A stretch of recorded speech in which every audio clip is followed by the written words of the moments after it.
विजयनगर के लोगों के अंधविश्वास के कारण एक व्यक्ति की जान पर बान आती है। कैसे तेनालीराम अपनी बुद्धिमत्ता से उसके प्राणों की रक्षा करते हैं, जानते हैं आज की वीडियो में। विजयनगर राज्य के एक गांव में रमैया नामक व्यक्ति रहता था। गांव के सभी लोग उसे मनहूस मानते थे। उनका मानना था कि यदि सुबह उठकर किसी ने सबसे पहले रमैया का चेहरा देख लिया तो उसे पूरे दिन भोजन नसीब नहीं होगा। जब यह बात महाराज कृष्णदेव राय तक पहुंची तो उन्होंने इसकी वास्तविकता जानने का निर्णय लिया। उस रात रमैया को राजमहल बुलाया गया और महाराज के कक्ष के सामने वाले कक्ष में उसके रहने की व्यवस्था की गई। रात भर रमैया उस कक्ष में सोया। अगली सुबह महाराज कृष्णदेव सीधे रमैया के कक्ष में गए और उसका चेहरा देखा और दिन की शुरुआत की। उसका चेहरा देखने के बाद अब महाराज को देखना था कि उनका दिन कैसे गुजरता है। उस दिन दरबार में जाने के पहले वे भोजन के लिए बैठे ही थे कि उन्हें तुरंत किसी आवश्यक मंत्रणा हेतु बुलवा लिया गया। वे बिना भोजन करे ही दरबार में चले गए। दरबार की कार्रवाई शुरू हुई तो देर रात तक चलती रही।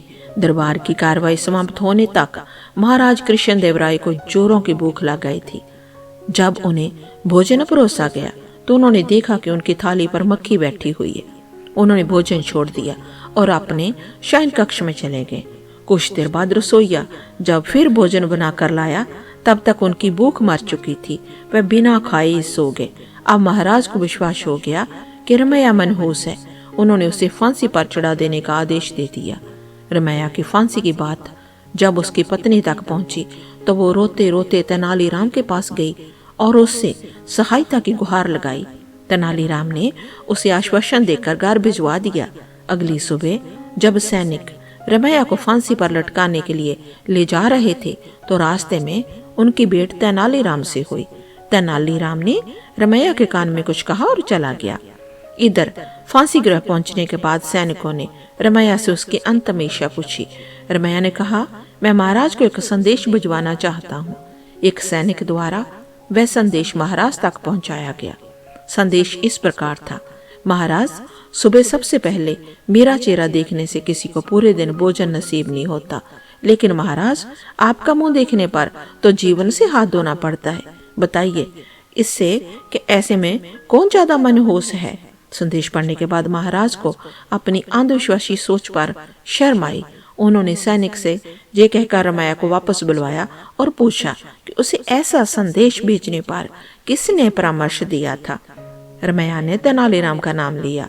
महाराज तेनालीराम की बुद्धिमत्ता से बहुत प्रसन्न हुए।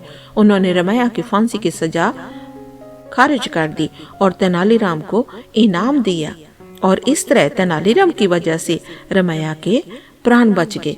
और दोस्तों, इस कहानी से हमें ये शिक्षा मिलती है कि हमें अंधविश्वास से दूर रहना चाहिए, अंधविश्वास नहीं करना चाहिए और भगवान पर भरोसा करना चाहिए। वो जो करता है ठीक ही करता है।